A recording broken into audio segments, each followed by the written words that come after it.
ფული კი არ არის ცუდი. ცუდი არის, როცა ადამიანისთვის ფული შოვნა ნებისმიერი გზით გამართლებულია. და ქვეყანა არ იყიდება ფულზე საერთოდ.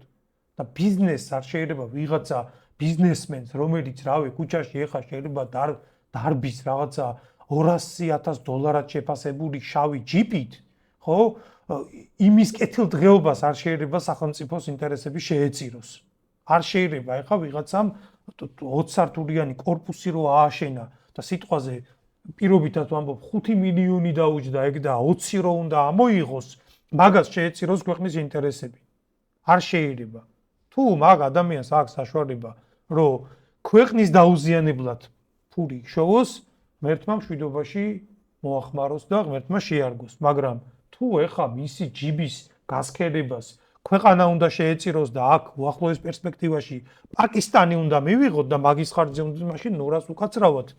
მაგის ბიზნესი სუფეხებზე მკიდია კი არა, მაგის ბიზნესი თუ უმაგისოდ კოტრდება და სასწორის მეორე მხარეს თუ სახელმწიფო დევს, მაგის ბიზნესი უნდა გაკოტრდეს.